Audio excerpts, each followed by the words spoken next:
Hi friends, welcome to Carpediem. കാർപ്പേഡിയത്തിൻ്റെ മറ്റൊരു എപ്പിസോഡിലേക്ക് എല്ലാ പ്രിയപ്പെട്ട ഉദ്യോഗാർത്ഥികൾക്കും സ്വാഗതം. ഈ ഒരു വീഡിയോ വിഷയം PSC തന്നെയാണ്. ഈയിടെയായിട്ട് PSCയെക്കുറിച്ച് കൂടുതൽ അധിക്ഷേപങ്ങളും പരാതികളും സമരങ്ങളും പ്രൊട്ടസ്റ്റുകളും ഒക്കെ നടന്നുകൊണ്ടിരിക്കുന്ന ഒരു സന്ദർഭമാണ്. നമുക്കറിയാം, കേരളത്തിൽ തന്നെ ഇന്ത്യയിൽ തന്നെ ഇത്രയും നല്ല രീതിയിൽ മികച്ച രീതിയിൽ റിക്രൂട്ട്മെൻറ്റ് നടത്തുകയും സുതാര്യമായ രീതിയിൽ മുന്നോട്ട് പോവുകയും ചെയ്യുന്ന മറ്റൊരു PSC കമ്മീഷൻ ഉണ്ടോ എന്നുള്ളത് നമുക്ക് തന്നെ സംശയമാണ്. കാരണം ഇവിടെ ഒരു അക്കൗണ്ടബിലിറ്റി ഉണ്ട്, നമുക്ക് ചോദ്യം ചെയ്യാം, നമുക്കറിയാം ഇവിടെ ഓരോ ഓഫീസുകളിലെയും വേക്കൻസി ഉണ്ടോ എന്നറിയാനുള്ള സാഹചര്യങ്ങളൊക്കെ ഉള്ള ഒരു സംസ്ഥാനമാണ് കേരളം. അതുകൊണ്ട് തന്നെയാണ് PSC പോലും വലിയ അക്കൗണ്ടബിലിറ്റിയിൽ മുന്നോട്ട് പോകുന്നത്. പക്ഷേ ഈ ഇടയായിട്ട് നടക്കുന്ന കുറച്ച് കാര്യങ്ങൾ ആ അക്കൗണ്ടബിലിറ്റിയെ ചോദ്യം ചെയ്യുന്ന രീതിയിലായിരുന്നു. അതുപോലെ തന്നെ റാങ്ക് ലിസ്റ്റിൽ എത്തിയിട്ടും ജോലി കിട്ടാതെ ആളുകൾ തെരുവിൽ ഇറങ്ങുന്ന ഒരു സ്ഥിതിയും ഏറെ വിവാദമായി ഇന്ന് നിൽക്കുകയാണ്.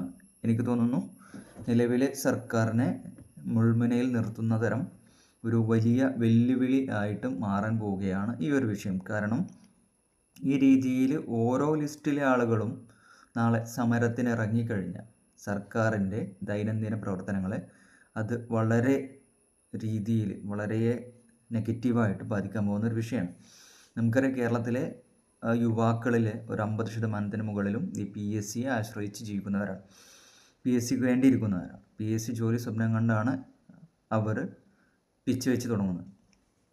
ഈ ഒരു വേളയിൽ PSCയിൽ ഈ രീതിയിലുള്ള കടുത്ത ആശങ്കകളും അതിൻ്റെ അക്കൗണ്ടബിലിറ്റിയെ കുറിച്ച് സംശയങ്ങൾ ഉണ്ടാവുകയും ചെയ്യുമ്പോൾ സാധാരണ രീതിയിൽ യുവാക്കൾക്ക് ഫ്രസ്ട്രേഷൻ വരിക സ്വാഭാവികമാണ്. നിലവിലെ സാഹചര്യത്തിൽ ഇന്ത്യ എന്ന് പറയുന്ന ഒരു ജനാധിപത്യ രാജ്യത്ത് നമുക്കെല്ലാവർക്കും മാന്യമായിട്ട് പ്രൊട്ടസ്റ്റ് ചെയ്യാനും അവകാശങ്ങൾ ചോദിച്ചു വാങ്ങാനും ഗവൺമെൻറ്റിനെ ചോദിക്കാനും ഉള്ള ഒരു അവകാശം നമ്മുടെ ഭരണഘടന ഉറപ്പ് തരുന്നുണ്ട്. ആ രീതിയിൽ പ്രവർത്തിക്കാൻ നിങ്ങൾക്ക് എല്ലാവർക്കും കഴിയും. അങ്ങനെ കഴിയേണ്ടതുണ്ട്. കാരണം സർക്കാരിന് നമ്മുടെ ആവശ്യങ്ങൾ മുന്നോട്ട് വെക്കുകയും സർക്കാരിനെ ആ രീതിയിൽ ചിന്തിപ്പിക്കുകയും PSCയെ കൂടുതൽ അക്കൗണ്ടബിലിറ്റി ഉള്ള ഒരു സ്ഥാപനം, ഏറ്റവും മികച്ചൊരു സ്ഥാപനമായി മാറ്റേണ്ടതുമുണ്ട്. അപ്പോൾ PSC വളരെയധികം നല്ല രീതിയിൽ വേണം ഈ ലിസ്റ്റുകൾ തിരഞ്ഞെടുക്കുന്നതും ലിസ്റ്റിൻ്റെ വലുപ്പം, ഈ പറയുന്ന ഉൾക്കൊള്ളിക്കൽ, നിയമനം, ഈ രീതിയിൽ ഈ കാര്യങ്ങളിലെല്ലാം PSC വലിയ ജാഗ്രത പുലർത്തുകയും വേണം. അതുപോലെ പരീക്ഷ നടത്തിപ്പ് ക്രമക്കേടുകളില്ലാതിരിക്കുക, ചോർല തടയുക, അതുപോലെ പൊളിറ്റിക്കൽ ഇൻ്റർവെൻഷൻ തടയുക എന്നുള്ള രീതിയിലും ഈ കമ്മീഷൻ വളരെയധികം കാര്യക്ഷമമായി പ്രവർത്തിക്കുന്നുണ്ട്. അത് കൂടുതൽ കാര്യക്ഷമമാക്കണം എന്നുകൂടിയാണ് ഈ സമയത്ത് പറയാനുള്ളത്. ഇനി ഇപ്പോൾ നടക്കുന്ന LP UP സമരങ്ങളിലേക്ക് പോകാം. സമരം നടന്നുകൊണ്ടിരിക്കുകയാണ്. ഇതിനു മുമ്പ് ഒരു വീഡിയോ ചെയ്തിട്ടുണ്ട്. ഇപ്പോൾ കേരളത്തിലെ ഞാൻ ഇവിടെ ഉയർത്താൻ പോകുന്നത് മറ്റൊരു വിഷയം. അതായത് LPയോ UPയോ ഹൈസ്കൂളോ കോളേജോ ഒന്നുമല്ല, മൊത്തത്തിൽ ടീച്ചിങ് ജോബിനെയാണ് ഞാൻ ഇവിടെ വിലയിരുത്തുന്നത്. അതായത് 3 രീതിയിലാണ് കേരളത്തിൽ ടീച്ചർ സെലക്ഷൻ നടക്കുന്നത്. ഒന്ന്, ഗവൺമെൻറ് സ്കൂളുകളിലേക്ക്, അത് PSC നേരിട്ട് നടത്തിയിട്ടാണ് ഗവൺമെൻറ് സ്കൂളുകളിലേക്ക് നടത്തുന്നത്. അതുപോലെ ഗവൺമെൻറ് സ്കൂളുകൾ, ഹയർ സെക്കൻഡറി കോളേജുകൾ, ഈ ലെവലിലെല്ലാം PSC വഴിയാണ് നിയമനം നടക്കുന്നത്. യൂണിവേഴ്സിറ്റി കോളേജുകളിൽ കുറച്ച് ഡിഫറൻസ് ഉണ്ടെങ്കിലും പ്രത്യേകിച്ച് ഗവൺമെൻറ് നേരിട്ട് തന്നെയാണ് ഈ കാര്യങ്ങളിലെല്ലാം നിയമനം നടത്തുന്നത്. അതായത് ഗവൺമെൻറ്റിൻ്റെ നേരിട്ട മേൽനോട്ടത്തിലോ അല്ലെങ്കിൽ PSC വഴിയോ ആണ് ഈ ഒരു ഗവൺമെൻറ് സ്കൂളുകളിലേക്ക് അല്ലെങ്കിൽ കോളേജുകളിലേക്ക് നിയമനം നടക്കുന്നത്. മറ്റൊരു വിഭാഗമാണ് ഗവൺമെൻറ് എയ്ഡഡ്. ഞാൻ ഇത്രയും വിശാലമായി പറയുന്നത് അറിയാത്തവർക്ക്, പുതുതായിട്ട് ആരെങ്കിലും ഇത് കേൾക്കുന്നുണ്ടെങ്കിൽ അറിയാൻ വേണ്ടിയിട്ടാണ്. എയ്ഡഡ് എന്ന് പറഞ്ഞാൽ ഗവൺമെൻറ് എയ്ഡ് ചെയ്യുന്ന, ഗവൺമെൻറ് ചില ഗ്രാൻറ്റുകളൊക്കെ നൽകി ഗവൺമെൻറ്റിന് എല്ലാ സ്ഥലങ്ങളിലും സ്കൂളുകൾ നടത്താനുള്ള അപര്യാപ്തത മൂലം ഗവൺമെൻറ് എന്ത് ചെയ്യും, ഇത് കുറേ ആളുകൾക്ക്, കുറേ മാനേജ്മെൻറ്റുകൾക്ക് വിട്ടു നൽകും, അല്ലെങ്കിൽ കുറേ കമ്മിറ്റികൾക്ക് വിട്ടു നൽകും. അതായത് അവർ പ്യുവർലി പ്രൈവറ്റ് ആളുകളാണ്. അവർക്ക് ഇതുപോലെയുള്ള സ്കൂളുകൾ നടത്താനുള്ള സൗകര്യം ഗവൺമെൻറ് നൽകും. അവരെന്ത് ചെയ്യണം, എല്ലാവിധ സ്കൂളുകൾക്ക് വേണ്ട എല്ലാ ഇൻഫ്രാസ്ട്രക്ചറുകളും ഉണ്ടാക്കിയെടുക്കുകയും അത് വഴി ഗവൺമെൻറ് അവിടെ നിയമിക്കുന്ന അധ്യാപകർക്ക് ശമ്പളം നൽകുകയും ചെയ്യും. അപ്പോൾ സ്കൂള് പ്രൈവറ്റ് ആണെങ്കിലും അധ്യാപകരും അവിടുത്തെ സ്റ്റാഫും ഒക്കെ ഗവൺമെൻറ്റാണ്. അതുകൊണ്ടാണ് ഇതിനെ ഗവൺമെൻറ് എയ്ഡഡ് സ്കൂളുകൾ എന്ന് പറയുന്നത്. പക്ഷേ ഒരു മാനേജറുടെ, അതായത് ഒരു പ്രൈവറ്റ് വ്യക്തിയുടെ കീഴിലാണ് ഈ സ്കൂൾ. മറ്റൊന്ന് പ്രൈവറ്റ് അൺഎയ്ഡഡ്, അതായത് ഇത് മുഴുവനായിട്ടും ഒരു പ്രൈവറ്റ് വ്യക്തിയോ അല്ലെങ്കിൽ ഒരു കൂട്ടം വ്യക്തികളോ നടത്തുന്നതാണ്. ഇത് ഗവൺമെൻറ്റുമായിട്ട് ബന്ധമില്ല, പക്ഷേ ഗവൺമെൻറ് അഫിലിയേഷൻ നൽകും. ഇതുപോലെ സ്ഥാപനങ്ങൾ നടത്താനുള്ള അവകാശം ഒന്നുകിൽ CBSEയിൽ നിന്നോ അല്ലെങ്കിൽ കേരള ഗവൺമെൻറ്റിൽ നിന്നോ അവർക്ക് ലഭിക്കുന്നുണ്ട്. അതിൻ്റെ അടിസ്ഥാനത്തിൽ എല്ലാവിധ ലൈസൻസുകളോടെയും പ്രവർത്തിക്കുന്ന സ്ഥാപനങ്ങളാണ് ഈ പ്രൈവറ്റ് അൺഎയ്ഡഡ് സ്കൂളുകൾ എന്ന് പറയുന്നത്. അപ്പോൾ ഈ 3 സെക്ടറുകളിലായിട്ടാണ് വിദ്യാഭ്യാസം മുന്നോട്ട് പോയിക്കൊണ്ടിരിക്കുന്നത്. അപ്പോൾ അതിൻ്റെ ഒരു കണക്ക് നമുക്ക് നോക്കാം. ഗവൺമെൻറ് സ്കൂളുകളിലെ കുട്ടികളുടെ കണക്കല്ല പറയുന്നത്, അധ്യാപകരുടെ കണക്കാണ്. ഒരു അപ്രോക്സിമേറ്റ് ആണ് ഇത്. AI സഹായത്തോടു കൂടി മാത്രം ഉണ്ടാക്കിയ ഡാറ്റയാണ്. ചെറിയ പാകപ്പിഴവുകൾ ഉണ്ടാവും. നിലവിലുള്ള പബ്ലിക് ആയിട്ട് നമുക്ക് ലഭിക്കുന്ന റിപ്പോർട്ടുകളുടെ അടിസ്ഥാനപ്പെടുത്തി മാത്രമാണ് ഈ കണക്ക്. ചെറിയ വേരിയേഷൻ ഉണ്ടാവും, അത് ക്ഷമിക്കുക. എങ്കിലും ഒരു കോസിനെ ഉയർത്തിക്കൊണ്ടുവരിക, കാര്യം നിങ്ങൾക്ക് മനസ്സിലാക്കുക എന്നതിന് വേണ്ടിയിട്ടാണ് ഈ ഡാറ്റ കൂടി മുന്നിൽ വെക്കുന്നത്. അപ്പോഴേ നിങ്ങൾക്ക് കാര്യത്തിൻ്റെ ഗൗരവം മനസ്സിലാവുകയുള്ളൂ. ടോട്ടൽ നമുക്ക് ഈ കേരളത്തിലെ ടീച്ചേഴ്സിനെ 2,37,500 പേരായിട്ട് കണക്കെടുക്കുകയാണെങ്കിൽ അതിൽ എയ്ഡഡ് സെക്ടറുകളിലാണ് 52.2% ടീച്ചേഴ്സ് വർക്ക് ചെയ്യുന്നത്. അതായത് 1,24,000 പേര് ഗവൺമെൻറ് എയ്ഡഡിൽ വർക്ക് ചെയ്യുന്നവരാണ്. ഈ 1ാം ക്ലാസ് മുതൽ കോളേജ് ലെവൽ വരെ എല്ലാവിധ ഗവൺമെൻറ് സ്കൂളുകളിലും വർക്ക് ചെയ്യുന്ന ആളുകൾ ഏകദേശം 2,37,500 പേരാണെങ്കിൽ അതിൽ 1,24,000 പേര് എയ്ഡഡ് സെക്ടറിൽ നിന്നാണ്. ഗവൺമെൻറ് സെക്ടറിൽ 65,500 പേരാണ്. പ്രൈവറ്റ് അൺഎയ്ഡഡ് മേഖലയിൽ നിന്നും 48,000 പേരാണ് എന്ന് പറയാം. അപ്പോൾ ശതമാനക്കണക്ക് നോക്കുകയാണെങ്കിൽ ഒരു 50% അതില്ലെങ്കിൽ അതിന് മുകളിലോ എയ്ഡഡ് സെക്ടറിൽ നിന്നാണ്. ഗവൺമെൻറ് സെക്ടറിൽ നിന്ന് അത് 27% അല്ലെങ്കിൽ 25% മുകളിലാണെന്ന് പറയാം. അൺഎയ്ഡഡിലാണെങ്കിൽ അതൊരു 20%, 18-നും 25-നും ഇടയ്ക്കുള്ളൊരു പെർസെൻറ്റേജിലാണ്. അപ്പോൾ നമുക്കിതിൽ നിന്ന് തന്നെ കാര്യം മനസ്സിലായി. എയ്ഡഡ് സെക്ടറുകളിലാണ് കൂടുതൽ അധ്യാപന നിയമനം നടക്കുന്നത്. ശരിയല്ലേ? എയ്ഡഡ് സെക്ടറിലാണ് കൂടുതൽ സ്കൂളുകളുള്ളത്, അവിടെയാണ് കൂടുതൽ നിയമനങ്ങൾ നടക്കുന്നത്. അതിൻ്റെ ഒന്നുകൂടി നമുക്ക് ക്ലാസ്സുകൾ വെച്ച് തരംതിരിക്കുകയാണെങ്കിൽ പ്രൈമറി, LP, UP, ഹൈസ്കൂളിലേക്ക് പോയാൽ 1ാം ക്ലാസ് മുതൽ 10ാം ക്ലാസ് വരെ ഗവൺമെൻറ് സെക്ടറിൽ ഒരു 53,500 ആളുകൾ വർക്ക് ചെയ്യുന്നത്. അതായത് ഞാൻ ടോട്ടൽ ഫോഴ്സ് 2 ലക്ഷത്തിന് താഴെയാണെങ്കിൽ അതിലൊരു 53,500 പേരോളം ഗവൺമെൻറ് സെക്ടറിൽ നിന്നും 1,02,500 എയ്ഡഡിൽ നിന്നും 35,000 ടീച്ചർമാർ പ്രൈവറ്റ് സെക്ടറിൽ നിന്നും. അത് +1 +2ലേക്ക് പോകുമ്പോൾ ഗവൺമെൻറ് സെക്ടറിൽ 7,000 പേരും എയ്ഡഡ് സെക്ടറിൽ അത് 10,000 ആളുകളും പ്രൈവറ്റ് സെക്ടറിൽ 5,000 പേരും ഉണ്ട്. അങ്ങനെ ഒരു 22,000 പേരുണ്ട്. കോളേജ് ലെവലിലാണെങ്കിൽ ഒരു 5,000 ഗവൺമെൻറ് സെക്ടറിൽ, 11,500 എയ്ഡഡ് സെക്ടറിൽ, പ്രൈവറ്റ് സെക്ടറിൽ 8,000. അപ്പോൾ ക്ലാസ് 1 to 10 എയ്ഡഡ് തന്നെയാണ് മുകളിൽ നിൽക്കുന്നത്. 50% മുകളിൽ എയ്ഡഡിലാണ് ടീച്ചർമാരുള്ളത്. ഗവൺമെൻറ് സെക്ടറിൽ അത് 25% മുകളിലാണ്. പ്രൈവറ്റ് സെക്ടറിൽ അത് 20-നോട് അടുത്താണ്. ഇനി +1 +2 എടുത്തു കഴിഞ്ഞാൽ അവിടെയും തന്നെ എയ്ഡഡിലാണ് 40% മുകളിൽ എയ്ഡഡിൽ നിന്നാണ്. ഗവൺമെൻറ്റിൽ അത് 30%-ഓടടുത്താണ്.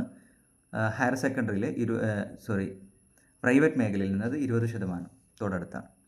കോളേജിലേക്ക് പോയാൽ അവിടെയും തന്നെ അതിൻ്റെ ഒരു 50%-ൻ്റെ താഴെ അല്ലെങ്കിൽ 40%-ന് മുകളിൽ അത് എയ്ഡഡ് സെക്ടറിലാണ്.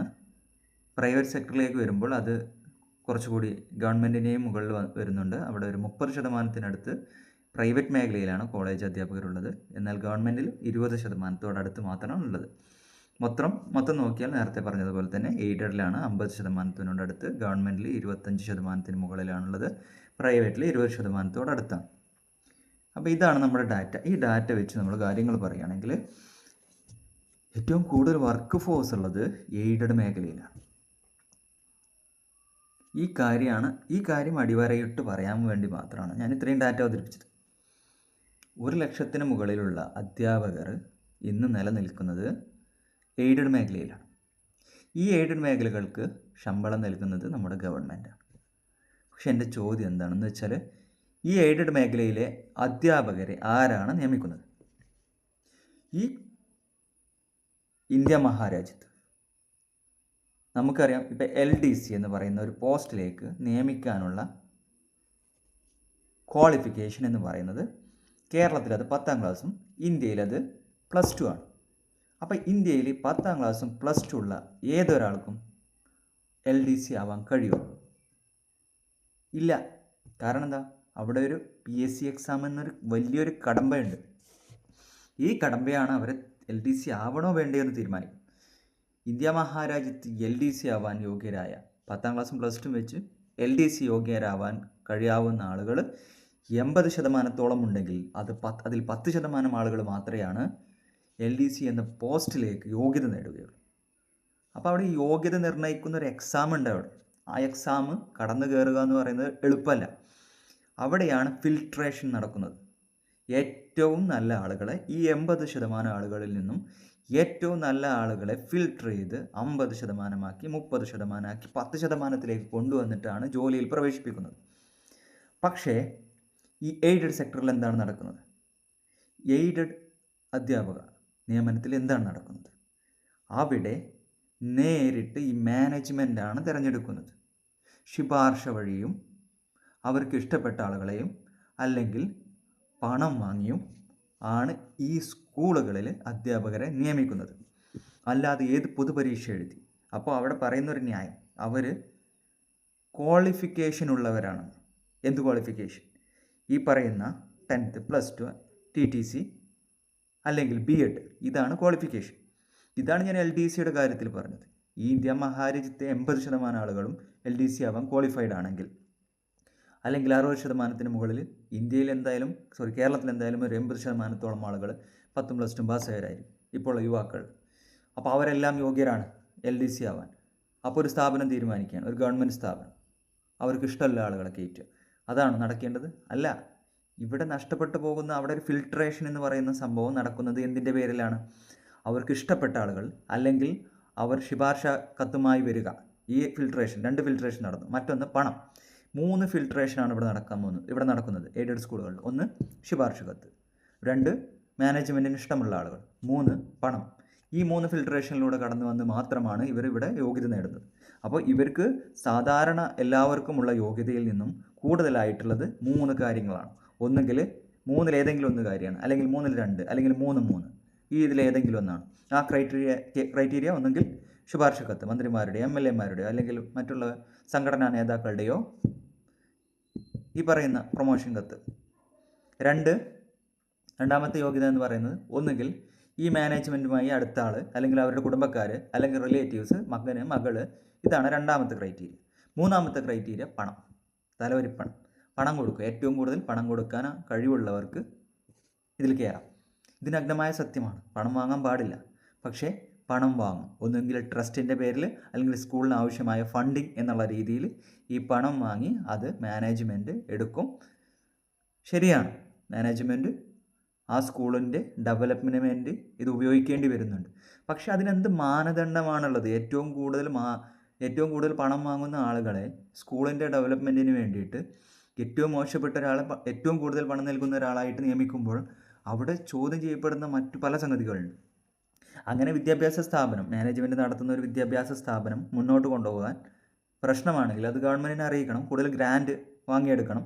അല്ലെങ്കിൽ അടുത്തുള്ള പഞ്ചായത്തിനെയോ അവിടെയുള്ള പൗരസമിതിയോ അറിയിച്ച് ആ സ്കൂളിന് വേണ്ടിയുള്ള സഹായങ്ങൾ അടുത്തുള്ള ഏറ്റവും കൂടുതൽ പണമുള്ള അല്ലെങ്കിൽ ജനങ്ങളിൽ നിന്ന് പിരിച്ചെടുത്ത് ആ സ്കൂൾ നടത്തുകയാണ് വേണ്ടത്. ഗവൺമെൻറ്റിന് നടത്താൻ കഴിയില്ലെങ്കിൽ. അല്ലാതെ ഒരു മാനേജ്മെൻറ്റ് ആ സ്കൂളിൻ്റെ ഡെവലപ്മെൻറ്റിന് വേണ്ടിയിട്ടാണെന്ന് പറഞ്ഞ് ആദ്യം വരുന്ന 10 ആളുകളിൽ നിന്ന് ഏറ്റവും കൂടുതൽ പണം നൽകാൻ കഴിയുന്ന ആളുകൾ 1 ലക്ഷം, 2 ലക്ഷം, 10 ലക്ഷം, 50 ലക്ഷം, 1 കോടി.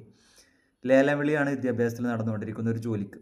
പണം കൊടുത്ത് നേടാവുന്ന ഇന്ത്യയിലെ, കേരളത്തിലെ ഒരേ ഒരു ജോലിയാണ്, ഗവൺമെൻറ് ജോലിയാണ് ഈ പറയുന്ന അധ്യാപക തസ്തിക എന്ന് പറയുന്നത്. ഇത് തികച്ചും നിരുത്തരവാദിത്വപരമാണ്, ചോദ്യം ചെയ്യപ്പെടേണ്ടതാണ്. ഇപ്പോൾ നടന്നുകൊണ്ടിരിക്കുന്ന സമരത്തിൽ ഏറ്റവും കൂടുതൽ ചോദ്യം ചെയ്യപ്പെടുന്നത് ഇതാണ്. എന്താണ്? എന്തിന് ഈ നിയമനം? ഇതിനെ പിൻവാതിൽ നിയമനം എന്നല്ലാതെ എന്താണ് പറയുക? സ്കൂൾ നടത്താൻ പണമില്ലെങ്കിൽ മാനേജ്മെൻറ്റ് അത് ഗവൺമെൻറ്റിനെ അറിയിച്ച് ഗ്രാൻറ്റ് നേടണം. അല്ലെങ്കിൽ പഞ്ചായത്തിലോ മുനിസിപ്പാലിറ്റിയിലെയോ അറിയിച്ച് മുഖ്യന്മാരിൽ നിന്നും സഹായത്തോടു കൂടി ജനങ്ങളിൽ നിന്നും പിരിച്ചിട്ടാണെങ്കിലും ആ സ്കൂൾ മുന്നോട്ട് നടത്തണം. സ്കൂൾ ഒരു സമൂഹത്തിൻ്റെ ആവശ്യം തന്നെയാണ്. ഗവൺമെൻറ്റിൻ്റെ എല്ലായിടങ്ങളിലും നടത്താനുള്ള പണമില്ലാത്ത അവസ്ഥ ഉണ്ടാവും. പക്ഷെ അത് ഈടാക്കുക ഒരു ജോലിയിലേക്ക്, ഗവൺമെൻറ് ജോലിയിലേക്ക് പിൻവാതിലൂടെ കയറ്റി അവരെ കയ്യിൽ നിന്നും പണം വാങ്ങിയിട്ടല്ല. പണം വാങ്ങാതെ കയറ്റുന്ന എയ്ഡഡ് സ്കൂളുകൾ ഉണ്ടാവാം, എൻ്റെ അറിവിലില്ല, ഉണ്ടാവാം. അവർ ചെയ്യുന്നത് നല്ല മാതൃകയാണ് ഉണ്ടെങ്കിൽ.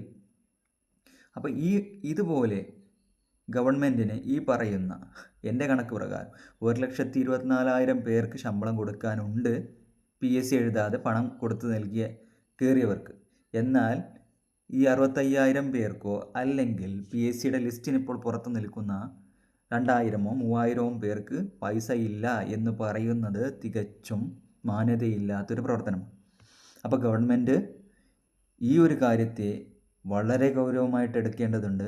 കാരണം ഇവർ തുടങ്ങി വെച്ച സമരം ഇനി പല മേഖലകളിലേക്കും ഉയരും. അത് ആദ്യത്തെ ചോദ്യം ചോദിക്കാൻ പോകുന്നത് ഗവൺമെൻറ് എന്തിന് എയ്ഡഡ് സ്കൂളുകളിലെ അധ്യാപകർക്ക് ശമ്പളം കൊടുക്കുന്നു എന്നുള്ളതാവും. കാരണം പണം മാത്രം മുന്നോട്ട് വെച്ചാൽ മതിയോ? അവിടെ ഒരു എക്സാം നടത്തേണ്ടത്. ഒന്നെങ്കിൽ നിങ്ങൾ അവിടെ ഒരു പരീക്ഷ നടത്തൂ, എന്നിട്ട് കയറ്റൂ. അതിലൊരു മിനിമം കട്ട് ഓഫ് വെക്കൂ. ആ കട്ട് ഓഫ് മറികടക്കുന്നവരെ മാത്രം നിയമിക്കൂ. അപ്പോൾ കേട്ടറ്റുണ്ടെന്ന് പറയും. കേട്ടറ്റുള്ള ലക്ഷക്കണക്കിന് ആളുകളുണ്ടോ ഇവിടെ? കേട്ടറ്റുള്ള ലക്ഷക്കണക്കിന് ആളുകൾ കേരളത്തിലുണ്ട്. അവർക്കൊക്കെ നിങ്ങളെന്താ ജോലി കൊടുക്കാത്തത്? അവിടെ നിങ്ങളെ മാനദണ്ഡം എന്താ? ശുപാർശ കത്ത്, മാനേജ്മെൻറ്റിൻ്റെ ബന്ധുക്കൾ, പണം. ഈ മൂന്നും തന്നെയല്ലേ അവിടെയും. ഏത് ക്വാളിഫിക്കേഷൻ വെച്ച് കഴിഞ്ഞാലും ജനറൽ ക്വാളിഫിക്കേഷൻ എന്ന് പറയുന്നത് 1,00,000 പേരെ എടുത്താൽ അതിൽ 90,000 പേർക്കും ഉണ്ടാവും ജനറൽ ക്വാളിഫിക്കേഷൻ. പക്ഷേ PSC നേടുന്നത് ആകെ 1,000, 2,000, 3,000 പേര് മാത്രമാണ് ഈ 1,00,000-ലോ 5,00,000-ലോ. അപ്പോൾ അവിടെയാണ് ഫിൽട്രേഷൻ നടക്കുന്നത്. ആ ഫിൽട്രേഷൻ നടത്തിയേ മതിയാവും. ആ ഫിൽട്രേഷൻ നടന്നേ മതിയാവും. അപ്പോൾ ഗവൺമെൻറ് ഈ കാര്യം ഏറ്റെടുത്തില്ലെങ്കിൽ ഈ എയ്ഡഡ് മേഖലയ്ക്കെതിരെ ഈ സമരം തിരിയും. അത് കേരളത്തിൽ വലിയ പ്രതിസന്ധി, വിദ്യാഭ്യാസത്തിൽ വലിയ പ്രതിസന്ധി സൃഷ്ടിക്കും എന്ന് മാത്രമാണ് പറയാനുള്ളത്. സമരക്കാരോട് പറയാനുള്ളത്, നിങ്ങൾ ഈ എയ്ഡഡ് മേഖലകളുടെ ഇത്തരത്തിലുള്ള ഏതെങ്കിലും സ്കൂളുകളിൽ പണം മാത്രം മൂല്യമായി വെച്ചുകൊണ്ട് പോകുന്ന വാർത്തകൾ മുഴുവൻ ഈ പൊതുസമൂഹത്തെ അറിയിക്കുക. ജനങ്ങൾ അറിയേണ്ടതുണ്ട് ഇങ്ങനെ ഒരു നടക്കുന്ന ഒരു വിഷയം. ഗവൺമെൻറ് ശമ്പളം കൊടുക്കുന്ന ഒരു ഓഫീസിൽ, ഇതിനൊരു ഓഫീസായി കണക്കാക്കിയാൽ, അല്ലെങ്കിൽ സ്കൂളിൽ ഒരു ഓഫീസിൽ പണം മാത്രം പ്രാധാന്യം കൊടുത്തുകൊണ്ട് ഒരു മാനദണ്ഡങ്ങളും ഇല്ലാതെ എത്ര വരെ വാങ്ങാമെന്നൊന്നുമില്ല. 50 ലക്ഷം, കൂടുതൽ പറയുന്ന ലക്ഷം എത്രയാണോ ആ ലക്ഷത്തിനാണ് സീറ്റ് ഉറപ്പിക്കുന്നത്. എന്തെന്ത് മാന്യതയില്ലാത്ത പ്രവർത്തനമാണ്, അതും ഇത്രയും വിദ്യാഭ്യാസമുള്ള ഒരു കേരളത്തിൽ നടന്നുകൊണ്ടിരിക്കുന്നത്. വെറും പണത്തിന് വേണ്ടി മാത്രം ആളുകളെ നിയമിക്കുന്ന ഒരു സ്ഥിതി, അതും 1 കോടി വരെയൊക്കെ വിളിക്കുന്നത്. ഇതെന്ത് ലേലം വിളിയോ? വിദ്യാഭ്യാസ കച്ചവടമാക്കിയോ? ഇത് പ്രൈവറ്റ് സെക്ടറിലല്ല നടക്കുന്നത്, ഗവൺമെൻറ് സ്കൂളിലാണ്, ഗവൺമെൻറ് സെക്ടറിലാണ്. ഗവൺമെൻറ് സെക്ടറിലേക്ക് ജോലി വരുന്നൊരു വിഭാഗമാണെന്ന് ഓർക്കണം. അപ്പോൾ ഇത് ചോദ്യം ചെയ്യപ്പെടേണ്ട ഒരു വിഷയമാണ്. അങ്ങനെ ഒരു മാനദണ്ഡമില്ലാതെ മാനേജ്മെൻറ്റുകൾക്ക് പൈസ ഈടാക്കാനുള്ള സ്വാതന്ത്ര്യം ഗവൺമെൻറ് നിഷേധിക്കണം. അങ്ങനെ ഒരു അവകാശവും ആർക്കും തീരെഴുതി കൊടുത്തിട്ടില്ല. വ്യക്തമായിട്ട് ഒരു മാനദണ്ഡം ഏർപ്പെടുത്തിയേ മതിയാവും. അതുപോലെ PSCക്കാരോട് എനിക്ക് പറയാനുള്ളത്, LP UP വിദ്യാർത്ഥികളോട് എനിക്ക് പറയാനുള്ളത്, 1:1 ഈ പ്രൈവറ്റ് മേഖലയിലെ അധ്യാപക നിയമനം PSCക്ക് വിടേണ്ടതുണ്ട്. അത് നിങ്ങൾക്ക് കൂടി അർഹതപ്പെട്ട പോസ്റ്റാണ്. മുഴുവൻ പോസ്റ്റിനും വേണ്ടിയിട്ട് നിങ്ങൾ വാദിക്കണം. എങ്കിൽ മാത്രം നിങ്ങൾക്ക് 1:1 ലഭിക്കൂ. ആ ഒരു ഇതിലൂടെ നിങ്ങൾക്ക് താൽക്കാലികമായിട്ടെങ്കിലും നമുക്ക് ഈ LP UP പ്രതിസന്ധി പരിഹരിക്കാൻ കഴിയും. പിന്നീട് PSCക്ക് ലിസ്റ്റിൻ്റെ വലുപ്പം കുറച്ചെങ്കിലും ഈ പ്രശ്നങ്ങളെ കുറച്ചു കൊണ്ടുവരാൻ കഴിയും.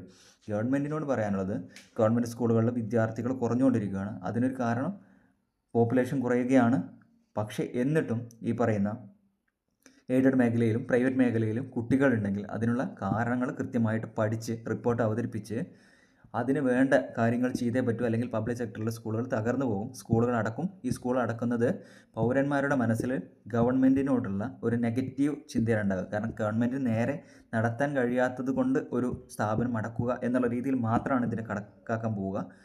ഇപ്പോൾ നിലവിലുള്ള ടീച്ചേഴ്സിനോട് പറയാനുള്ളത്, നിങ്ങൾ കുറച്ചുകൂടി ബോധത്തോടു കൂടി കുട്ടികളെ പഠിച്ചാൽ മാത്രമേ പുറത്ത് നിൽക്കുന്ന PSC ഉദ്യോഗാർത്ഥികൾക്ക് ജോലി കിട്ടുകയുള്ളൂ. കാരണം കൂടുതൽ കുട്ടികൾ ഈ പബ്ലിക് മേഖലയിൽ വന്നാൽ മാത്രമേ അവർക്ക് ജോലി കിട്ടുകയുള്ളൂ. എന്തുകൊണ്ടാണ് നിങ്ങളെല്ലാവരും ചോദിക്കും, ഗവൺമെൻറ് സെക്ടറിലുള്ള എല്ലാ മക്കളെയും ഇതിൽ ചേർത്താൽ പോരെ?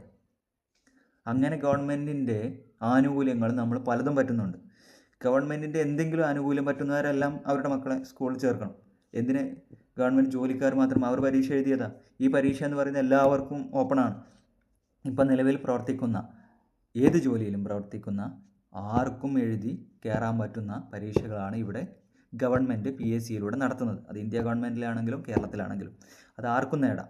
അതുകൊണ്ട് അവർക്ക് ജോലി കിട്ടിയതുകൊണ്ട് അവരുടെ മക്കളെ ചേർക്കണം എന്നൊന്നും അവകാശവാദവും ന്യായവാദവും ഒന്നുമില്ല. ഇത് ആർക്കും കയറാവുന്നതാണ്. അതുകൊണ്ട് അതല്ല പറയേണ്ടത്. ആ പറയുന്ന ആളുകൾക്ക് എനിക്ക് പറയാനുള്ളത്, ഈ ഗവൺമെൻറ് സ്കൂളിലേക്ക് വരാൻ കേരളത്തിലെ പൊതുസമൂഹത്തെ, അത് ഗവൺമെൻറ്റിലുള്ളവരാണെങ്കിലും പ്രൈവറ്റ് മേഖലയിലാണെങ്കിലും അവർക്ക് തോന്നണം. ആ തോന്നാൻ വേണ്ട സാഹചര്യം, ഫെസിലിറ്റീസ് അവിടെ ഉണ്ട്. പക്ഷേ എന്നിട്ടും അവിടെ എത്താൻ കഴിയുന്നില്ല. കാരണം എന്താ? കേരളത്തിലെ മിക്ക ആളുകളും ഇപ്പോൾ മിഡിൽ ക്ലാസ്സിന് മുകളിലാണ്. അതുകൊണ്ട് അവരെന്ത് ചെയ്യും? അവരെ കുട്ടികളെ ഇംഗ്ലീഷ് പഠിപ്പിക്കണം, ഇംഗ്ലീഷ് മീഡിയത്തിൽ പഠിപ്പിക്കണം. അതൊരു ആഗ്രഹമാണ്. ആഗ്രഹത്തെ തള്ളിപ്പറയാൻ കഴിയില്ല. കാരണം എന്താ? അവരുടെ കുട്ടികൾ നല്ല വിദ്യാഭ്യാസം നേടണമെന്നുള്ള ആഗ്രഹത്തെ ചോദ്യം ചെയ്യാൻ കഴിയില്ല.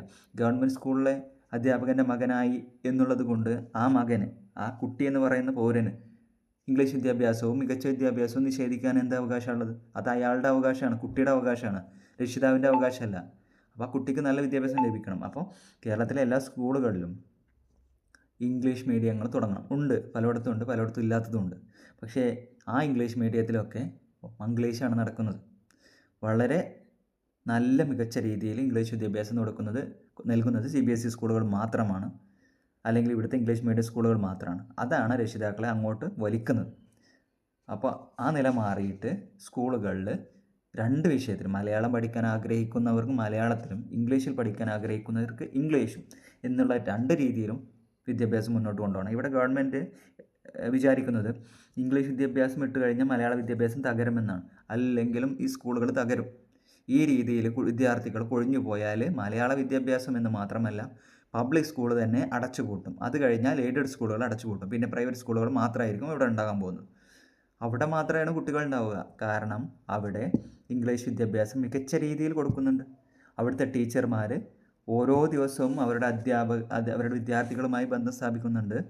ഓരോ മിനിറ്റും ഓരോ മണിക്കൂറും അവർക്ക് വേണ്ടി സമയം ചിലവാക്കുന്നുണ്ട്. ഇതൊന്നും നമ്മുടെ ഗവൺമെൻറ് സ്കൂളുകളിലോ എയ്ഡഡ് സ്കൂളിലോ നടത്തുന്നവരില്ല എന്നല്ല, 10% പേരുണ്ടാവും. അവരുടെ തോളിൽ ചാരിയാണ് ഇപ്പോഴും ഈ സ്കൂളുകളിലേക്ക് കുട്ടികൾ വരുന്നത്. ബാക്കിയുള്ള 90% നോക്കിയല്ല, ഒരു 10% നല്ല രീതിയിൽ പ്രവർത്തിക്കുന്ന അധ്യാപകരുണ്ട്.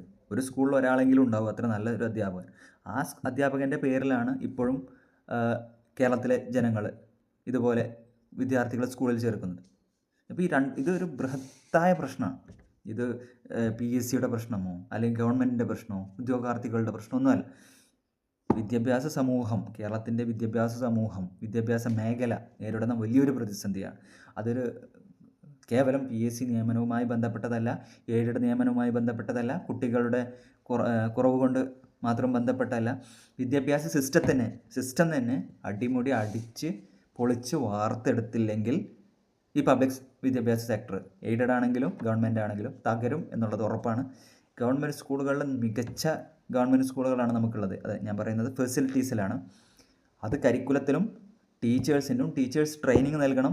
മികച്ച ട്രെയിനിങ്ങുകൾ CBSE സ്കൂളുകളിൽ പ്രൈവറ്റ് മേഖലയിൽ വലിയ വലിയ ആളുകളെ, വ്യക്തിത്വങ്ങളെ വലിയ വലിയ ഗ്രാൻഡ് ഹോട്ടലുകളിൽ വെച്ച് നടത്തുന്നുണ്ട്. അത്രയും നല്ല ആളുകൾ വന്നിട്ട് ഇവർക്ക് ടീച്ചിങ്ങും കോച്ചിങ്ങും കൊടുക്കുന്നുണ്ട്. ഇതൊന്നും നമ്മളവിടെ ഇല്ല. അവിടെ ഒരു പുകമറയുണ്ട്. അതായത് എൻ്റെ കുട്ടി ടൈയും കോട്ടും ഒക്കെ ഇട്ട് പോകുന്നുണ്ട്, അവൻ്റെ ടീച്ചേഴ്സിന് 5 സ്റ്റാർ ഹോട്ടലുകളിലാണ് ട്രെയിനിങ് നൽകുന്നത്, വലിയ വലിയ വ്യക്തികൾ വരുന്നുണ്ട്. ഒന്നുമില്ല, നടക്കുന്നത് ഗവൺമെൻറ് സ്കൂളിൽ നടക്കുന്ന കാര്യങ്ങൾ മാത്രമേ ഉള്ളൂ. പക്ഷേ ഒരു പുകമറയുണ്ട് അവിടെ. ദിവസവും ഫെസ്റ്റിവലിൽ, റെയിൻ ഫെസ്റ്റ്, ചെസ്സ് കോമ്പറ്റീഷനുകൾ, ക്രിക്കറ്റ്, ഫുട്ബോൾ, ഇങ്ങനെ എല്ലാ കോ കരിക്കുലർ ആക്ടിവിറ്റീസും ഇൻ്റർനാഷണൽ ലെവലിൽ നടത്തി ആളുകളുടെ കണ്ണിപ്പൊടിയിടുകയാണ് സത്യത്തിൽ ഇൻ്റർനാഷണൽ സ്കൂളുകൾ. അത് ഈ ഗവൺമെൻറ് സ്കൂളിലാണ്. ഗവൺമെൻറ് സ്കൂളിൽ പോയാൽ MTയുടെ പടം കണ്ട മാതിരിയാണ്. ഒരു ഭയങ്കര അത്ര സൈലൻ്റാണ്. ഒരു കളറില്ല, ഒരു വൈബ്രൻ്റ് ഇല്ല, വാട്സപ്പ് സ്റ്റാറ്റസുകളുള്ള ടീച്ചേഴ്സ് സ്കൂളിൽ പോയി കഴിഞ്ഞാൽ നമ്മുടെ പണ്ടത്തെ എയർ ഇന്ത്യയുടെ കാര്യം പറഞ്ഞ, എയർ ഹോസ്റ്റസിൻ്റെ കാര്യം പറഞ്ഞ പോലെയുള്ള കോമഡികളിലൊക്കെ അവതരിപ്പിക്കുന്ന അത്തരത്തിലുള്ള തമാശകൾ മാത്രമാണ്. അതൊക്കെ മാറി ടീച്ചേഴ്സ് കുറച്ച് വൈബ്രൻ്റ് ആയിട്ട് സ്റ്റാറ്റസ് ഇടുക, ഒരു ഗ്രൂപ്പൊക്കെ ഉണ്ടായിട്ട് കുട്ടികളുടെ നിലവാരങ്ങൾ അറിയിക്കുക, PTA മീറ്റിങ്ങുകൾ നടത്തുക, യൂണിറ്റ് ടെസ്റ്റുകൾ ഇടുക. ഇതൊന്നും വേണ്ട. ബേർഡൻ വേണ്ട എന്ന് പറഞ്ഞ് രക്ഷിതാക്കളൊക്കെ ഇൻ്റർനാഷണൽ സ്കൂളുകളിലേക്ക് കുട്ടികളെ അയക്കുക. കാരണം അവർക്ക് ബേർഡൻ വേണം, തങ്ങളുടെ കുട്ടികൾ മികച്ചതാവണം. എന്താ ചെയ്യുക? അങ്ങനെ ബോധമുള്ള കുറച്ച് ആളുകളുടെ മൈൻഡ് സെറ്റുള്ള ഒരു 10-30% ആളുകളുണ്ട്. ഈ 30% ആളുകൾ പുറത്തു പോവുകയാണ്. അവരും ഗവൺമെൻറ് സ്കൂളിലേക്ക് വരണം, കുറച്ചെങ്കിലും വരണം. ഒരിക്കലും ഇൻ്റർനാഷണൽ ലെവലിലേക്ക് ഉയരാൻ ഗവൺമെൻറ് സ്കൂളുകൾക്ക് കഴിയുമെന്നല്ല പറയുന്നത്. അവരും അവിടെ വേണം, അപ്പോഴേ ഒരു മത്സരം ഉണ്ടാവുകയും. പക്ഷേ ആ മത്സരം ഉണ്ടാവണം. ഗവൺമെൻറ് സ്കൂളുകളും ഈ പറയുന്ന എയ്ഡഡ് സ്കൂളുകളും പ്രൈവറ്റ് സ്കൂളുകളും തമ്മിൽ വലിയൊരു കിടമത്സരം ഇവിടെ ഉണ്ടായില്ലെങ്കിൽ ഈ മേഖല നശിക്കും. അതിന് അധ്യാപകരും, ഇപ്പം നിലവിലുള്ള അധ്യാപകരും, നിങ്ങൾ സമരം ചെയ്യുന്ന അധ്യാപകരാവുമ്പോഴും നിങ്ങൾ ജോലി കിട്ടിയിട്ട് വേണം ലീവ് എടുക്കാൻ എന്നുള്ള കാര്യം മനസ്സിൽ നിന്ന് ഒഴിവാക്കുക. മറ്റൊരു കാര്യം, നിങ്ങൾക്ക് ജോലി കിട്ടുമ്പോഴെങ്കിലും നിങ്ങളുടെ കുട്ടികളെ നിങ്ങൾ പഠിപ്പിക്കുന്ന സ്കൂളിൽ തന്നെ ചേർക്കാൻ ശ്രമിക്കുക. ഇപ്പോൾ MBBS ഗവൺമെൻറ് സ്കൂളിൽ ചേരുമല്ലോ, അതാണ് ഏറ്റവും മികച്ചത്. ഈ ഒരു സമീപനം 1-ാം ക്ലാസ്സിലും 2-ാം ക്ലാസ്സിലും 10-ാം ക്ലാസ്സിലും +1-ലും +2-ലും വന്നു കഴിഞ്ഞാൽ സ്കൂളിലെ കുട്ടികളുണ്ടാവും. എന്തുകൊണ്ടാണ് MBBS സീറ്റിന് ഓടുന്നത്? ആ ഒരു ക്വാളിറ്റി ഇവിടെ കിട്ടുന്നില്ല. അവിടെ ലക്ഷക്കണക്കിന് പൈസ കൊടുക്കാൻ റെഡിയല്ലല്ലോ. ഗവൺമെൻറ് സ്കൂളിൽ മതി, പ്രൈവറ്റിൽ വേണ്ട. ഏത് MBBS സീറ്റ്? അപ്പോൾ ഈ പറയുന്ന വിമർശകരോട് പറയാനുള്ളത്, MBBS സ്കൂളിൽ എല്ലാവരും ചേർക്കാൻ റെഡിയാണ് സീറ്റ് കിട്ടിയാൽ. അതെന്തുകൊണ്ടാണ്? അത് ഗവൺമെൻറ് അല്ലേ. അവിടെ എന്താ പ്രൈവറ്റിലാർക്കും പോകണ്ടേ? അവിടെ എന്താ ഗവൺമെൻറ് ജോലിക്കാരുടെ കുട്ടികളെ പ്രൈവറ്റിലാണോ ചേർക്കുന്നത് പണം കൊടുത്ത്? അവിടെ അവർക്ക് ഗവൺമെൻറ് മതി. അത് മികച്ചതാണ്, ഏറ്റവും മികച്ചതാണ്. ഇന്ത്യയിൽ തന്നെ മികച്ചതാണ് മെഡിക്കൽ കോളേജുകൾ. അപ്പോൾ ആ ലെവലിലേക്ക് മികച്ചതാണ് ഇവിടെ പ്രശ്നം. അല്ലാതെ എൻ്റെ വീടിൻ്റെ അടുത്തൊരു സ്കൂളുണ്ട്, ഒരു നിലവാരമില്ല എന്ന് വിചാരിക്കുക, ഒരു ഉദാഹരണമാണ് എന്ന് വിചാരിക്കുക. അവിടെ എൻ്റെ കുട്ടിയെ പഠിപ്പിക്കണം എന്ന് നിങ്ങൾ പറയുന്നതിൽ എന്ത് ന്യായമാണുള്ളത്? ഞാൻ ഏറ്റവും മികച്ച സ്കൂളിലെ എൻ്റെ കുട്ടിയെ പഠിപ്പിക്കൂ. അതാരായാലും നിങ്ങളുടെ കയ്യിൽ പൈസ ഉണ്ടെങ്കിൽ നിങ്ങൾ അമേരിക്കയിൽ വിട്ടിട്ടാണെങ്കിലും നിങ്ങളുടെ കുട്ടിയെ പഠിപ്പിക്കും. എല്ലാവരുടെയും ആഗ്രഹമാണോ നല്ല സ്കൂളിൽ പഠിപ്പിക്കണം എന്നുള്ളത് തങ്ങളുടെ കുട്ടികളെ? ഗവൺമെൻറ് സ്കൂൾ നന്നായാൽ ഗവൺമെൻറ് സ്കൂളിൽ എല്ലാ രീതിയിലുള്ള ഫെസിലിറ്റീസും, കുട്ടികളുടെ അനുവാദം കുറക്കണം, അത് സത്യമാണ്. കാരണം പ്രൈവറ്റ് സ്കൂളുകളിൽ 20 കുട്ടികളും ഒക്കെ ഉള്ളൂ ഒരു ക്ലാസ്സിലുള്ളത്. അതുകൊണ്ട് തന്നെ ടീച്ചർക്ക് കൂടുതൽ കാര്യങ്ങൾ നോക്കാൻ കഴിയുന്നുണ്ട്. അപ്പോൾ 20-25 കുറച്ചാൽ മാത്രമേ ടീച്ചേഴ്സിന് കുറച്ചും കൂടി ഈ കുട്ടികളെ ശ്രദ്ധിക്കാൻ കഴിയുള്ളൂ. അതുപോലെ ഒരു ഗ്രൂപ്പൊക്കെ ഉണ്ടാക്കിയാൽ, വാട്സപ്പ് ഗ്രൂപ്പൊക്കെ ഉണ്ടാക്കിയാലും പ്രവർത്തനങ്ങളും പ്രതിപ്രവർത്തനങ്ങളൊക്കെ നൽകാൻ വളരെ സഹായമായിരിക്കും. ഒരുപാട് കുട്ടികളുണ്ടെങ്കിൽ ആ ടീച്ചേഴ്സിന് നോക്കിയെത്താൻ കഴിയില്ല. അപ്പോൾ ആ ടീച്ചറിന് കുറ്റം പറഞ്ഞിട്ട് കാര്യമില്ല. ഈ ഒരു ദിവസം കൊണ്ട് ഇത്രയും കുട്ടികളുടെ ഹോംവർക്ക് നോക്കാൻ തന്നെ ടീച്ചർക്ക് സമയം ഉണ്ടാവില്ല. ടീച്ചർ എന്ന് പറയുന്നത് ഏറ്റവും ബുദ്ധിമുട്ടുള്ളൊരു ജോബാണ്, അതിൽ സംശയമല്ല. അതുകൊണ്ടാണ് ചില ടീച്ചർമാരെങ്കിലും ഉഴപ്പരാകുന്നത്. ക്ലാസ് തീർക്കാതിരിക്കുക, പാഠഭാഗം തീർക്കാതിരിക്കുക എന്നുള്ള രീതിയിലൊക്കെ ആയി മാറുന്നത് ഈ ഒരു ഫ്രസ്ട്രേഷൻ കൊണ്ടാണ്. ഭയങ്കരമായിട്ട് കഠിനാധ്വാനം ചെയ്യേണ്ട, രാവിലെ മുതൽ വായിട്ട് അലച്ച്. നമുക്കറിയാം LP UPയിലുള്ള കുട്ടികളൊന്നും പറഞ്ഞാലും കേൾക്കൂല. ഈ കുട്ടികളെ മെരുക്കിയെടുത്ത് ദിവസവും കൊണ്ടുപോകുക എന്ന് പറയുന്നത് അതിലും വലിയൊരു ഹാർഡ് വർക്ക് എടുക്കുന്ന ജോലി വേറെ ഒന്നും ഉണ്ടാവില്ല. സോ അത് നമ്മൾ റെസ്പെക്റ്റ് ചെയ്യുന്നുണ്ട്, അത് റെസ്പെക്റ്റ് ചെയ്യപ്പെടേണ്ടതാണ്. അപ്പോൾ അതിന് ഈ അനുപാതം, കുട്ടികളുടെ എണ്ണം കുറച്ചാൽ ടീച്ചേഴ്സിനൊരു ആശ്വാസമാവും. അപ്പോൾ അവരുടെ പ്രവർത്തനം കുറച്ചുകൂടി മെച്ചപ്പെട്ടതാവും. അപ്പോൾ ഇങ്ങനെ ഒരുപാട് ഈ മേഖലകൾ ബന്ധപ്പെട്ട് കിടക്കുന്നതാണ് ഇപ്പോഴത്തെ പ്രശ്നം. അത് കേവലം ഒരു LP UP സമരവുമായിട്ടോ അല്ലെങ്കിൽ PSCയുടെ പിടിപ്പുകേടായിട്ടോ ഒന്നും മാത്രം കാണാതെ എല്ലാ പബ്ലിക്കും, ഇത് നമ്മുടെ ഒരു ആവശ്യമാണ്. ഗവൺമെൻറ് സ്കൂളുകൾ ഇവിടെ നിലനിൽക്കുക എന്നുള്ളത്. ഗവൺമെൻറ് സ്കൂളുകൾ നിലനിൽക്കണം. ഗവൺമെൻറ് സ്കൂളുകളിൽ PSC നിയമനം നടക്കണം. അവിടെ കുട്ടികളെത്തണം. ഇന്ത്യയിൽ തന്നെ അല്ലെങ്കിൽ ലോകത്ത് തന്നെ മികച്ച വിദ്യാകേന്ദ്രങ്ങളായിട്ട് നമ്മുടെ ഗവൺമെൻറ് സ്കൂളുകൾ മാറണം. നമുക്കറിയാം, പ്രൊജക്ടർ അടക്കമുള്ള പല സൗകര്യങ്ങളും എല്ലാ സ്കൂളുകളിലും ഗവൺമെൻറ് സ്കൂളുകളുണ്ട്. പ്രൈവറ്റ് സ്കൂളിൽ, ഇൻ്റർനാഷണൽ സ്കൂളുകളിലൊക്കെ ഓരോ റൂമുകൾ മാത്രമാണ്, കോൺഫറൻസ് റൂമുകൾ മാത്രമാണ് അറേഞ്ച് ചെയ്തിട്ടുള്ളത്. പല ഗവൺമെൻറ് സ്കൂളുകളിലും ഓരോ ക്ലാസ്സുകളിലും ഈ പറയുന്ന ഫെസിലിറ്റീസ് ഉണ്ട്. ഇപ്പോൾ നമുക്ക് ഈ പറയുന്ന പല ഫെസിലിറ്റീസിലൂടെയും ഗവൺമെൻറ്റിന് വിദ്യാഭ്യാസ രംഗത്തേക്ക് പണങ്ങൾ കേന്ദ്ര ഗവൺമെൻറ്റിലാണെങ്കിലും പൈസ കിട്ടും. അപ്പോൾ ഈ ഫെസിലിറ്റീസൊക്കെ ഉയർത്തുന്നതിനോടൊപ്പം നമ്മുടെ കരിക്കുലവും നമ്മുടെ പാഠ്യാന്തര വിഷയങ്ങളിൽ കൂടി കണക്കെടുത്ത് വേണം ഒരു കരിക്കുലം തയ്യാറാക്കാൻ. അല്ലാതെ വെറുതെ പഠിച്ചു പോവുക അല്ലെങ്കിൽ കളിച്ചു പോവുക എന്നല്ല. കുറച്ചുകൂടി കളർഫുൾ ആയിട്ടുള്ള, വൈബ്രൻ്റ് ആയിട്ടുള്ള, രക്ഷിതാക്കളെ ആകർഷിക്കുന്ന രീതിയിലുള്ള പരിപാടികൾ. ഇപ്പോൾ ഫെസ്റ്റുകൾ നടത്തുക, കുട്ടികളുടെ തന്നെ ഫെസ്റ്റുകൾ, കുട്ടികളുടെ സയൻസ് ഫെസ്റ്റുകൾ, ഇതൊക്കെ നല്ല രീതിയിൽ ഭയങ്കരമായിട്ട് ആളുകളെ അട്രാക്റ്റ് ചെയ്യുന്ന, പബ്ലിക്കിലെ ആളുകളെ പോലും അട്രാക്റ്റ് ചെയ്യുന്ന രീതിയിൽ നടത്തണം. അത് വാട്സപ്പിലൂടെ ഷെയർ ചെയ്യപ്പെടണം. അപ്പോൾ ഇവർ ഈ പറയുന്ന ഇൻ്റർനാഷണൽ സ്കൂളിലോ പ്രൈവറ്റ് സ്കൂളിലോ പഠിക്കുന്നവർക്ക് പോലും തോന്നും, ഇവിടെ പോയാൽ മതി, നല്ല രീതിയിലുള്ള മികച്ച പഠനം നൽകുമ്പോൾ ഞങ്ങൾ എന്തിനാ അവിടെ പോകണം. ഇതിപ്പോൾ ഈ ഗവൺമെൻറ് സ്കൂൾ പൂട്ടിയാലും എയ്ഡഡ് സ്കൂൾ പൂട്ടിയാലും ലാഭമെന്നാണ് നിങ്ങൾ വിചാരിക്കുന്നതെങ്കിൽ, പ്രൈവറ്റ് സ്കൂളുകളെ സഹായിക്കാൻ വേണ്ടിയിട്ടേ, അവർ നന്നായിക്കോട്ടെ, അവർ നല്ല രീതിയിൽ കുറച്ചുകൂടി കുട്ടികളെ അവർക്ക് കിട്ടിക്കോട്ടെ. ഇപ്പോൾ എനിക്കറിയാവുന്ന പല ഇൻ്റർനാഷണൽ സ്കൂളുണ്ട്, അവിടെ കുട്ടികൾ കൂടിക്കുകയാണ്. അപ്പോൾ ആ രീതിയിലാണ് നിങ്ങളുടെ ചിന്തയെങ്കിൽ എനിക്കൊന്നും പറയാനില്ല. അല്ല, ഗവൺമെൻറ് സ്കൂളിൽ സഹായിക്കണമെങ്കിൽ ഈ പറയുന്ന ഓരോ വ്യക്തിഗത കുട്ടികൾക്ക് ചെസ്സോ അല്ലെങ്കിൽ ജൂഡോയോ കരാട്ടയോ ഇങ്ങനെയുള്ള ക്രിക്കറ്റ്, ഫുട്ബോൾ ഇതിനൊക്കെ സാഹചര്യം ചെറുപ്പത്തിൽ തന്നെ കൊടുത്തു വന്നാൽ നമുക്ക് വലിയൊരു സമൂഹത്തെ സൃഷ്ടിക്കാം. ഇവിടെ നമുക്ക് കരിക്കുലം മാത്രം പോരാ, കോ കരിക്കുലറും വേണം. അപ്പോൾ അങ്ങനെയൊക്കെ ഉണ്ടെങ്കിൽ കുട്ടികൾക്കും വരാനും രക്ഷിതാക്കൾക്കും അബാക്കസും അങ്ങനെയുള്ള പല മേഖലകളിലും പ്രാവീണ്യം നേടിയിട്ടുള്ള നല്ല കുട്ടികളായിട്ട് വാർത്തെടുക്കാൻ ഈ പബ്ലിക് സെക്ടറിലെ സ്കൂളുകൾക്ക് കഴിയണം. എങ്കിലേ പബ്ലിക് സ്കൂളുകൾ നിലനിർത്താൻ കഴിയുകയും ഉള്ളൂ. അത് ജനങ്ങളുടെ ഒരു ആവശ്യമാണ്. 10 പേർക്ക് വേണ്ടിയിട്ടാണെങ്കിലും ഈ പബ്ലിക് സ്കൂൾ മുന്നോട്ട് പോയേ പറ്റൂ. അപ്പോൾ അത് നമുക്ക് എന്ത് ചെയ്യാം, വലിയ ഒരു സംരംഭമായി ഏറ്റെടുക്കാം. ഇത് കേൾക്കുന്ന എൻ്റെ എല്ലാ ഉദ്യോഗാർത്ഥികളോടും എനിക്ക് പറയാനുള്ളത്, നിങ്ങൾ ജോലി കിട്ടിയാലെങ്കിലും നിങ്ങളുടെ കുട്ടികളെ മാക്സിമം പബ്ലിക് സ്കൂളിലേക്ക് ചേർക്കുക. നിങ്ങളുടെ സ്കൂളിൽ നിങ്ങളൊരു മോഡലാവുകയാണ്. അതായത് ഈ പറയുന്ന ആതിര ടീച്ചർ, അല്ലെങ്കിൽ ഷുക്കൂർ സാറ്, അല്ലെങ്കിൽ രാജൻ സാറ്, ഇവർ ഈ സ്കൂളിൻ്റെ മികച്ചവരാണ്. അവരുടെ രീതിയിൽ സ്കൂൾ മുന്നോട്ട് കൊണ്ടുപോകണം. അല്ലെങ്കിൽ നിങ്ങളുടെ സ്കൂൾ അറിയപ്പെടേണ്ടത് നിങ്ങളുടെ പേരിലാണ്. അവർ ദിവസവും കുട്ടികളെ മോണിറ്റർ ചെയ്യുന്നുണ്ട്, നല്ല പാഠ്യാനന്തര വിഷയങ്ങൾ നൽകുന്നുണ്ട്, ഓരോ ദിവസവും രക്ഷിതാക്കളെ വിളിച്ച് കുട്ടികളുടെ കാര്യങ്ങൾ അറിയിക്കുന്നുണ്ട്. ഏത് സമയത്തും ആ അധ്യാപകനെ വിളിച്ചാൽ കിട്ടും. ഈ ഒരു രീതിയിലുള്ളൊരു അധ്യാപകനായാൽ ആ സ്കൂളിലേക്ക് ഓട്ടോമാറ്റിക്കലി കുട്ടികൾ വരും. അത് നിങ്ങൾ ഈ സമരം നടത്തുമ്പോൾ മാത്രം നിങ്ങളുടെ മനസ്സിലുണ്ടായാൽ പോരാ, ഉള്ളിൽ കയറിയാലും വേണം. നമുക്കുള്ള കടമ ഈ സമൂഹത്തോടുണ്ട്. നമ്മൾ ഗവൺമെൻറ്റിൻ്റെ ശമ്പളമാണ് പറ്റുന്നത് എന്നുള്ള ബോധ്യം വേണം. അത് പരീക്ഷ വിജയിച്ചു, ഞാൻ സ്മാർട്ടാണ്, ഞാൻ കഷ്ടപ്പെട്ടിട്ട് തന്നെയാണ് എത്തി, ഇതൊക്കെ സത്യമാണെങ്കിലും നമുക്ക് നമ്മളോട് തന്നെ ഒരു കടപ്പാട് വേണം. വേറെ ആരോട്ടില്ലെങ്കിലും നമ്മളോടൊരു കടപ്പാട് വേണം, നമ്മുടെ സമൂഹത്തോട് വേണം. കാരണം നിങ്ങളുടെ ബാക്കിലിരിക്കുന്ന റാങ്കുകാർക്കും നിങ്ങളുടെ ബാക്കിൽ വരാൻ പോകുന്ന റാങ്ക് ലിസ്റ്റുകൾക്കും നിങ്ങളുടെ ബാക്കിൽ വരുന്നൊരു സമൂഹത്തിനും ഈ പബ്ലിക് സ്കൂൾ നിങ്ങൾ കാരണം നഷ്ടപ്പെടരുത്, അതിലെ കുട്ടികളെ നഷ്ടപ്പെടരുത് എന്നുള്ള ബോധ്യത്തോടു കൂടി പ്രവർത്തിക്കുക. നിങ്ങളുടെ സമരത്തിന്, ജനാധിപത്യപരമായ ഈ സമരത്തിന് എല്ലാ ഐക്യദാർഢ്യവും പ്രഖ്യാപിക്കുന്നു. എല്ലാ പൊതുജനങ്ങളും ഈ കോസിന് വേണ്ടിയിട്ട് അണിനിരക്കണം. ഗവൺമെൻറ് അനുഭാവപൂർണമായ ഒരു സമീപനം ഉൾക്കൊള്ളണം. നല്ല രീതിയിലുള്ളൊരു പഠനം, ഈ പബ്ലിക് സെക്ടറിനെ നിലനിർത്താൻ ആവശ്യമായ കാര്യങ്ങളെ കുറിച്ച് വലിയ ചർച്ച.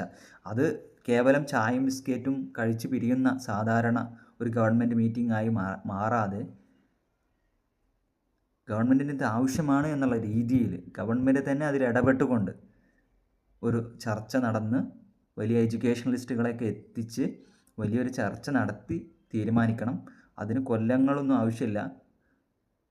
വിദ്യാഭ്യാസത്തിൽ വലിയ പരിജ്ഞാനമുള്ള ആളുകളുണ്ട്, അവരുടെ ഒരു ദിവസത്തെ കാഴ്ചപ്പാട് മാത്രം മതി. അപ്പോൾ മിനിമം 1 മാസം പോലും എടുക്കാത്തൊരു വിഷയമാണ്. ഇതിന് ഒരുപാട് വർഷങ്ങൾ നമ്മുടെ ഇപ്പോൾ പേ കമ്മീഷനൊക്കെ പ്രഖ്യാപിക്കുന്നത് പോലെ ഇന്ത്യ മൊത്തം കറങ്ങി നടന്നെടുക്കേണ്ട ഒരു വിഷയമൊന്നുമല്ല. ഇതെല്ലാവർക്കും അറിയാവുന്നതാണ് എന്താണ് ഇവിടെ പ്രശ്നം എന്നുള്ളത്. ആ പ്രശ്നം പരിഹരിക്കാനുള്ള നടപടികൾ മാത്രമാണ് ഇവിടെ. പരിഹാര നടപടിയാണ് വേണ്ടത്, ചർച്ച മാത്രം പോരാ. പരിഹാര നടപടിയിലേക്ക് എത്രയും പെട്ടെന്ന് ഗവൺമെൻറ് കടക്കണം. ഈ ഒരു ലിസ്റ്റിൽ നിന്നാണെങ്കിലും അടുത്ത ലിസ്റ്റിൽ നിന്നാണെങ്കിലും ഒക്കെ പഴയ രീതിയിൽ തന്നെ നിയമനങ്ങൾ നടക്കട്ടെ, സ്കൂളുകളിലേക്ക് കുട്ടികൾ ഒഴുകിയെത്തട്ടെ. വിദ്യാഭ്യാസ മേഖല, പബ്ലിക് സെക്ടറിലെ വിദ്യാഭ്യാസ മേഖല പരിപോഷിക്കട്ടെ. എയ്ഡഡ് സ്കൂളിലെ നിയമനം 1:1 എങ്കിലും നടപ്പിലാകട്ടെ. തലവരിപ്പണം എന്നുള്ള കൺസെപ്റ്റൊക്കെ മാറി യോഗ്യതയും വിദ്യാഭ്യാസവുമുള്ള ക്വാളിറ്റിയുള്ള അധ്യാപകർ എയ്ഡഡ് സ്കൂളുകളിലും എത്തട്ടെ എന്ന് ആശംസിക്കുന്നു.